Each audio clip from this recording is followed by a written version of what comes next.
Hello, and welcome to the Female Farmer Project.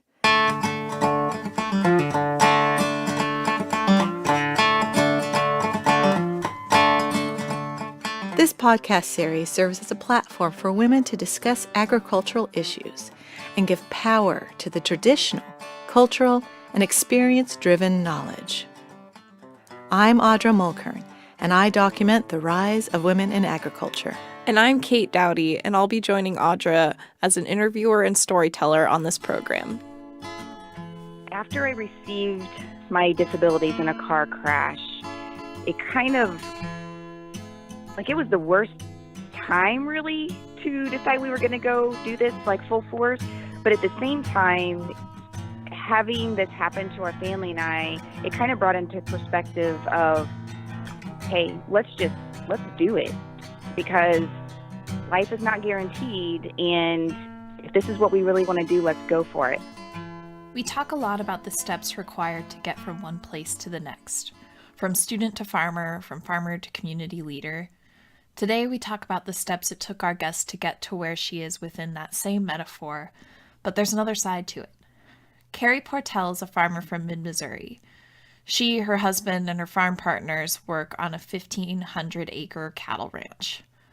Carey, as the one person who doesn't have an off-farm job, does most of the daily chores. They are 7 years in on their farm career. I began by talking to her about her history with farming and how she approaches farm lifestyle after a life-changing accident. So it actually started, my car crash was at the very end of 2010. And I believe it was that summer of 2011, we started planning for it. And by 2012, we had some, at least 2 farms that were full of cattle. Me personally doing this full time, I had a 4-year recovery from my car crash. So probably it was the second year, because I was in a wheelchair for the first 2 years. The second year I started doing day-to-day feeding, light duty, I should say. And then after my 4th year, it's been totally full time. That's what I do every day. So it's been going on 7 years, but for me full time, the 3 years, because I was done with surgeries and all that by that 4th year. And did you farm before your accident? We've always had a farm. When we had the crash, we had just started getting some Corriente cattle. My family is all big into team roping. So we had actually gone that direction, and we were just going to do small, just a small herd of that just to start out with, because honestly, we were very conservative people. So for us to go all out is very crazy for us. So when the car crash happened, it's like we sold a lot of our farming stuff because it was very financially heavy on us. And then that's when we got the idea. We're like, let's just do this. We're going to do beef cattle, and we want to raise quality beef cattle, that people will be excited and trusting, I guess, to purchase our cattle because they know where it's come from. We know how we take care of it, and just basically the quality of the meat. So we just decided to go for it. And my husband actually has a degree in ag, even though that's not what his job is outside of the home. That's his dream job. So on one hand, I was in agreement with him. I'm like, listen, this is what you've always wanted to do. We both love this. We love farming. So heck with it. Let's just go for it. So can you talk a little bit about that journey from when you really started to go for it with farming and where you are now? On a physical aspect, I actually, when I first started taking care of everything, it was more of a mental release for me, because I actually, even though I was in a wheelchair for those first 2 years, I could not do a lot of driving because I'd had so many surgeries and my legs were so weak that I never was able to get out of the home. So for me to be able to take a couple of our kids and go check the cows, I mean, the mental relief of being able to do something besides look at the same walls in my house was unbelievable. I mean, it just gave me that lift that I needed, to keep going and healing. And as I started to progress physically, I started realizing, I'm like, hey, this can be my physical therapy. Because I'm paying a physical therapist to make me do a lot of this stuff, at the hospital anyway. And my physical therapist totally agreed. He's like, just be careful, they would have me carry things, or just like the day-to-day feeding and driving around. It started to become more of a physical therapy part too. So it worked on both aspects for me, on the mental side, and it released a lot of the anxiety that I had, that I was just sitting there wondering, when am I going to be done with this? When can I heal and get on with my life? And then as I started to progress, I was like, I would see, like, from month to month, I'm like, oh my gosh, last month I could not pick up that bucket and put it onto the bed of our truck, but this month I can. So it became a huge part of my progression and my healing that I don't think I ever would have learned a lot of the lessons or gotten to the place that I am if I had not had that at hand to use in that part of my journey. And then on the other aspect of it, like we want a certain type of cattle herd, and finally being able, like, to breed our own and use the genetics that we have. And then what we do is we actually keep back some of those heifers as breeding stock. We're getting to a point where we're like, okay, this is the type of cattle that we want. We're getting here by using the genetics, and that comes from my husband's side because he absolutely loves the genetics in cattle. And then whenever I go out and feed them, like, making sure that you have somebody there to look at them every single day, sometimes twice a day, especially during calving season, and just mark how they're growing, mark how they're looking. And we're at a point where we're like, hey, we're pretty proud of our cattle right now. We know we've got good stock. So for me, on a personal level, like, there are so many different levels. There's the business side of it and the quality of stock, but then I have this whole mental and physical aspect of it as well, that it has just been a huge part of my life the last 7 years, in part, I should say. So Carey and her family are settled on the farm. They're in it. And she's in this place where she loves what she does. The business is in good shape, but she needs to relearn the tasks that are a part of her day-to-day. I wanted to know how she began to work her way up to full-time farmer. The program that helped her is incredible, and hearing her talk about it shows the impact it can have on a range of communities. That program is AgrAbility.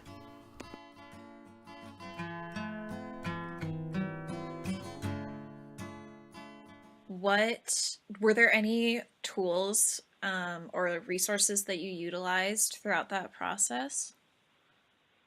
Or did you have to kind of figure it out? Well, in the beginning part, I was trying to figure it out. And the part about that, like, mentally, I am the same person as I was before, but that's how I was thinking whenever I was trying to physically figure out how to do my farming chores. And it wasn't working out. I had to start thinking from a different perspective because my body was not the same as it was before, even though my mind was. So I was still thinking as a perspective, like I was still the normal physical person that I was before. So I got to a certain point and I got stuck. And I actually happened to be sitting at a Women in Ag group a conference, and I sat beside this lady, and of course you start talking and everything, and she's like, what's your life like? What do you do? And I told her about my partial disabilities and how I was having trouble, and she was like, well, I just so happen to be a representative of our Missouri Extension. And she recommended me to this program called AgrAbility, which is run through the Missouri Extension. And what they do is they actually help farmers that have disabilities think differently. They help them to be able to continue farming, and they give them the tools and the skills to be able to do that. So I ended up calling them, and they have been absolutely fundamental in my ability to continue farming at the level that I am. So what they actually did is AgrAbility gives you the suggestions and the skills and the suggestion of tools that you would need, but they have to partner with your local vocational rehab in order to get those equipments or tools. So they came out, and I actually took them through a run-through of my chores that I do every day on the farm. And immediately they were like, oh, no, you cannot continue doing it that way. And, you know, admittedly, I was like, I know, but my mind is stuck. I cannot figure out a better and safer way to be able to do this. So they gave me a lot of tips, a lot of tricks to do that would make it so much easier on my body. And my biggest problem is that at this point, I have worked up to around 3,000 steps that I can take a day. And I guess as long as I don't take them together, like all at one time, I have to spread those out throughout the day. Because after the 3,000 steps, my legs will stop working. And there's nothing that I can do after that except sit in the wheelchair. So I was having to count out my steps every day and say, okay, well, if I do my chores in this order, I think I can get through them all. But to me, it was still causing me so much pain that by the end of that, I mean, my toes were dragging, or sometimes I would have to sit down exactly where I was. So it didn't matter if I was in the middle of the pasture or, you know, out in the gravel in front of the barn or whatever. I just had to stop. So they recommended the biggest thing in my blessing, biggest blessing from them has been a UTV. So a Ranger is what they suggested. And I got this cake feeder that sits on the back of my Ranger, which the cake feeder holds the grain to go feed the cattle. So one, it totally decreased the amount of steps that I had to take every day, because I would just drive the Ranger to the bunk feeders that we have for our cattle, and I would hit this little switch in my Ranger, and the grain would actually come out of the cake feeder, and I would just drive along those bunk feeders, and whenever I got it all out, I would just close the tray and then move on to the next one. So for me, safety was a big issue as well, because I cannot run, I can't move fast. So one of the I hate to say that it's a negative aspect of raising your own cattle and keeping them back, is they're just not as timid about being around you. They get used to you being in their space. So our cattle did not have any problems coming right up next to me at the bunk feeder and eating. But that meant I had all of these, you know, hooves around me, and they would be bumping me and this and that. And I have very bad balance with my injuries. So when my AgrAbility rep saw that, you know, immediately she was like, you cannot do that. Absolutely not. And she's a little spitfire, so she said it a little bit more sassy than that. But so she's like, okay, safety's a big concern for you. And I was like, yep, 100% absolutely it is. So that the Ranger with a cake feeder actually solved two problems. One, I didn't have to use any steps while I was feeding. And the second was I never even had to get out. So I never even put myself in the middle of all those cows anymore. So it, you know, killed two birds with one stone. And like the first week that I used that, I emailed her and I said, my goodness, that you would not believe how much better I feel after my daily chores are done with feeding, because I didn't have to use all those steps anymore, and my pain level was down. So it was unbelievable that there's a program out there that I don't feel like it's getting the recognition that it should, because no one in my area knew about it. And of course I had never heard about it either. So it's a big deal. I try to spread the word about that a lot, because they are out there to help any type of farmer who has a problem. That, you know, and their version of disability is not what I think mine was, or what many of the rural people do, because it can be cancer, it can be congestive heart failure, and it can be loss of limbs or blindness or anything like that. It can be the hard ones, but just people with arthritis. You know, you don't think of that as a disability, but they do, because it limits what you can do on the farm. So it can be for all age groups, all types of disabilities. So I urge everyone to look into that and get the help that they need, because there's people out there like me who love it, they enjoy it, and to have it taken away, I mean, it was so hard, it was devastating. And then there are people that are, hey, this is the only thing that I've ever done, this is the only thing that I know how to do. How am I going to continue doing it? And they give you the tools to be able to continue doing that. Right. I mean, I just imagine someone who has been a farmer their entire life, and then say they get arthritis or something like you were saying, and then that just sort of changes your entire life. And I think what you said about how you felt in your mind, you didn't feel different. You were like, I've done this. And so, I mean, I guess just, having that resource to learn how you can continue how you can continue to do what you love is really, really beautiful. I mean, how does it feel to have that possibility now? Right, exactly. Because beforehand I was getting very frustrated because my mind said that I could do it, but my body wouldn't cooperate. And for me to bridge that gap in between there, I had a lot of frustrating days. And there are many days that I have these moments that come over me. And I usually will either take a picture and text it to my husband, or there's been many times where I have emailed my rep from AgrAbility and vocational rehab, and I have to give them the thanks and the gratitude that they deserve, because I tell them I could not be here without you going above and beyond what your job duties said that you were supposed to do, and just have this feeling of contentment and being able to have a focus again and have a purpose. And a big part of it for me is I needed to feel like I was able to contribute. And the last 7 years, having so many surgeries and having days where I'd had flare-ups and stuff, I didn't feel like I was contributing as much as I could. I was contributing as much as my body would allow me to. So being able to have more freedoms and less pain, and being able to save my steps for maybe something in the evening that, was family oriented, it meant so much.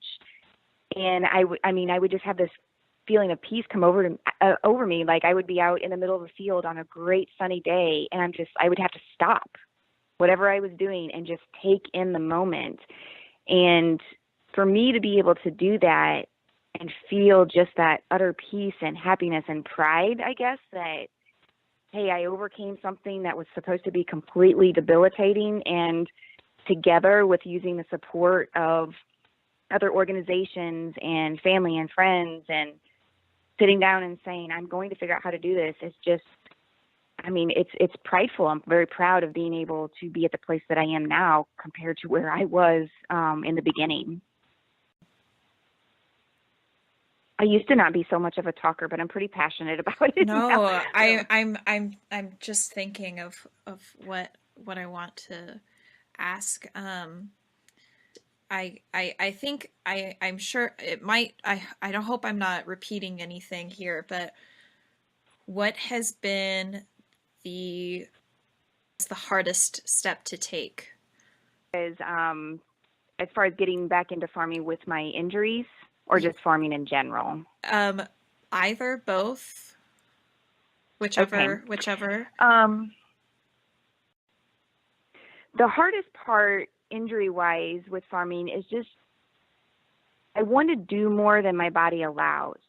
I am an outdoor person, and before all this happened, there was no there was no stopping point for me, which was a double-edged sword, because anything that I set out to do, I did it.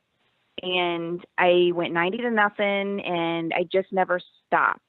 So trying to figure out how I can accomplish the things that I wanted to do during the day and complete that list or complete that task, that's probably been the hardest thing for me, because I want to do this. I enjoy this.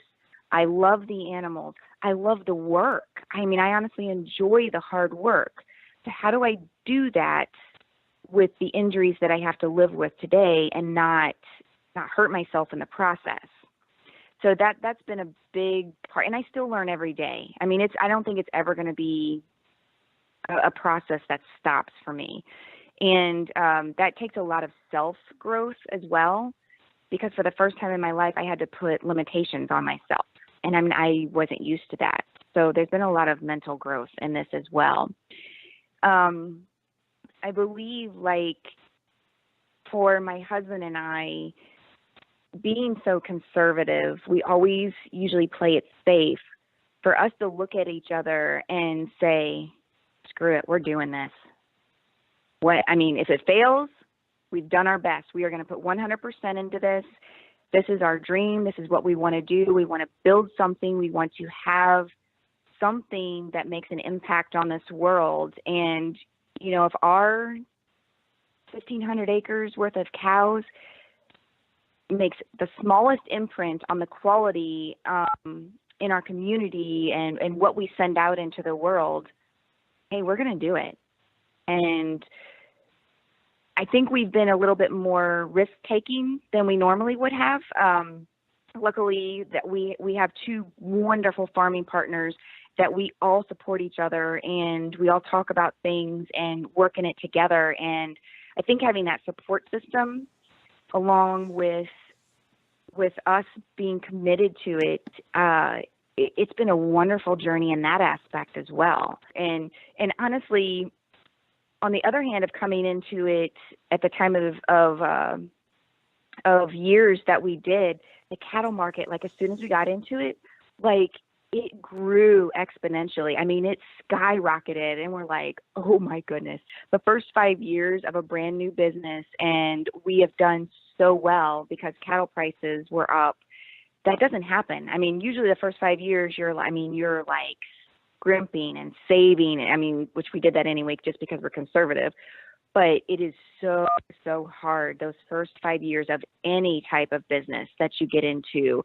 And for us to come into it when cattle prices just skyrocketed, we were like, wow, that's been great, because we are much better than we definitely would have been, if cattle prices had been down like they were before. So both aspects have worked very well for us on a personal and a business level. 3,000 steps a day. In 3,000 steps a day, Carey is able to do the work she wants and live her life outside of that. AgrAbility opens up possibility for countless communities of people, folks with arthritis, paralysis, amputations, brain injury, hearing impairment. Their list is extensive. They provide as many services and resources as they can to as many people as possible. Funding is limited, but the success stories are invaluable. Carey and her farm partner's business has thrived. I want to leave you with her words on farming in general and what she would say to someone questioning the possibility of a future in agriculture. Here's her response to my asking what her favorite thing about farming is. It's really weird, but I think it's the ability to have accomplishments again. Nobody likes to brush hog, I don't think, but there might be somebody out there. But, you go round and round and round in those fields, and at one point I can turn around and I can look at that and I go, I did that. I did that. And nobody ever thought that I would be able to do that again. And it's just a feeling of accomplishment of saying, okay, I got that all done. Or, same thing with cutting, raking, and baling hay. We've got to get it done. I mean, it's a necessity, but I just take so much pride in it now that I'm like, we did that. I did that for our cows, and seeing that all stacked in the barn has, just been a feeling of accomplishment. So for me, it's I think that exact word, it's just a feeling of accomplishment. I did that.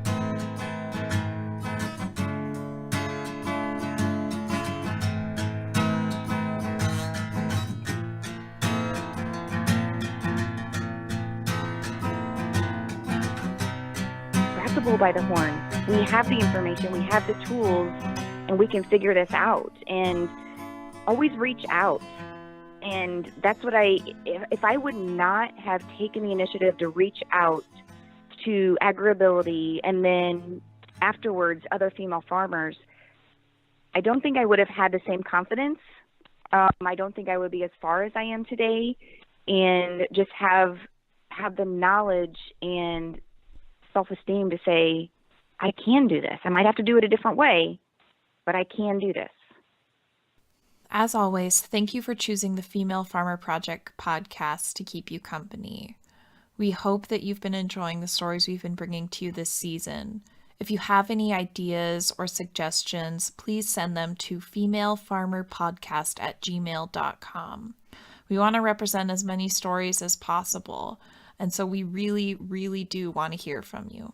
If you want more information about AgrAbility and Carey's story, check out the show notes on the podcast tab of our website, femalefarmerproject.org. Exciting things are on the horizon, and we're glad that you're here with us. Thanks, folks.